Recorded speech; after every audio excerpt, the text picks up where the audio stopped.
Pangatlong araw na nga 'to guys na naaamoy namin na amoy daga, patay daga. So hinahanap na namin kung nasaan.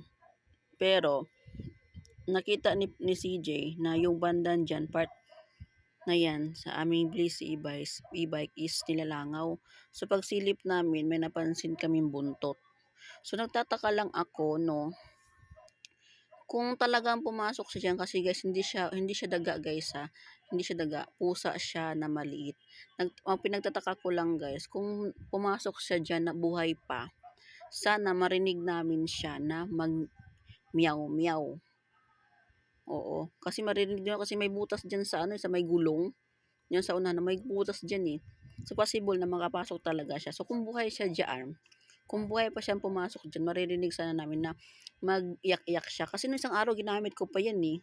Lumabas pa ako eh, wala akong narinig na ano eh, mag-iiyak, 'di ba? So 3 araw pa lang ngayon na ano, naaamoy namin siya na mabaho, hinahanap na namin kung nasaan. So 'yun nga napansin ng anak ko na may ano, may buntot na kalawlaw diyan. So no choice naman kami guys kundi talagang baklasin 'yan, yung harapan ni Blissy, para matanggal talaga siya.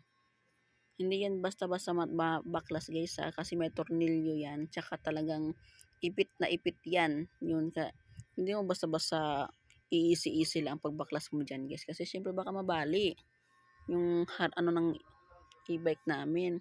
At hindi rin naman pwedeng hindi mo tanggalin yan kasi sobrang baho talaga. Oo, anyways, anon talaga siya guys, inuuod na din siya sa 3 araw na ngayon. Ang pinagtataka ko lang, yung tikman Tagalog, no? Magbisaya na lang siguro ko ane. So natingala ko ba kay nga nung ning sulod man siya diraan dapita nga kabalo man siya siguro na siya na di na siya makagawas, pero kung buhay pa siguro yan, sana marinig namin na mag meow meow siya. O, 'di ba? Kasi ang lapit lang namin 'yan eh, yung aming e-bike nasa harapan lang ng tindahan. Marinig sana namin na may meow meow diyan, iyak na pusa diyan sa loob. Sana madukot sana namin. Hindi ka sana namatay. Kaninong pusa ka? Hindi ko 'to pusa, guys, ha. Hindi ko na rin kasi makita kung kung kanino siyang pusa kasi ayaw ko na siyang lapitan nung paglabas na kasi basta ang kulay niya white tsaka gray. Ayan, gray ang kulay niya. Na mas malaki lang kaunti si Luna, yung alaga kong si Luna, yung si Luna na ano, aso ko. Siguro kung ano, yung tawag doon, buhay pa siya, kung buhay pa siya sana diyan, na dudukot sana namin, napalabas sana namin siya na para ma-safe na maano namin siya, ma-rescue namin siya. So diyan na hindi eh, wala kami narinig na ano, wala kami narinig na nag-ingaw-ngaw. Tsaka nung isang araw lumabas pa ako, gamit na gamit ko pa 'yan. Lumabas ako, bumili ako ng itlog. Oo. Tapos wala naman akong narinig na nag-meow-meow. Tsaka minsan si CJ tumatambay yan diyan sa e-bike. O nung Sunday, ano yan, lumabas ang mister ko. Sumamba pala, wala ko lang narinig. O, nung after ng Sunday, mga Martis, ginamit yan kasi may kinuha nga sa labas. Wala kami narinig na nag-iyak-iyak. Oo. Wala talaga kami narinig wala talaga akong narinig na nag-iyak-iyak na pusa diyan sa loob na yan. So nagtataka kami, bakit napunta siya diyan sa loob? Bakit napunta siya? Ang hirap diyan eh. First time nangyari guys first time lang, 1 taon na yan nandyan sa labas na nakapark. Pero ngayon lang nangyari na may ano diyan, may pusa diyan sa loob. Ewan ko ba kung pinagtripan lang ba kami, Diyos nang bahala, o ano ba ang tunay. Total, may karma naman talaga kung anong tunay guys, no? Hindi naman bulag ang Diyos kung pinagtripan lang kami ng ano, di bahala sila. Importante nakuha namin at safe naman at okay naman si Blissy habang tinanggal namin. At yun nga, hindi nga lang talaga nakabiyahe ang mister ko ng hapon, gabi na po siya nakabalik at medyo nagasgasan ng aking e-bike guys na si Bliss ayan sa harapan kasi syempre kailangan mo siyang tanggalin at labhan o hugasan yung part na yan na ano kasi syempre may ano may patay na ano pusa, so kailangan mo siyang hugasan kasi meron na siyang something na ano gumagapang-gapang.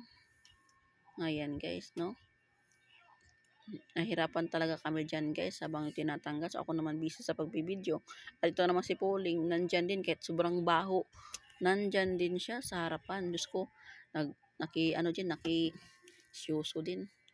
So, yun na, din ko nga siya nilubayan na pag-video habang nakatutok yung aking cellphone diyan. Kasi gusto ko ipakita sa inyo guys. Yan part niya. Di ba malaki siya?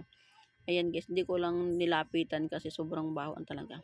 Pero malaki yan guys, malaki na yung pusa. Hindi siya kuting, pusa na talaga siya. Diyan siya pumasok. O, yan, di ba may gulong diyan, ay yung gulong. May ano may nakaganon. O, doon siya. Hindi ko alam anong nangyari, bakit siya pumasok diyan o pinasok ba, hindi ko alam.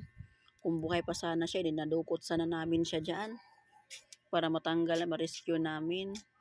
So naawa ako guys, naawa ako sa pusa.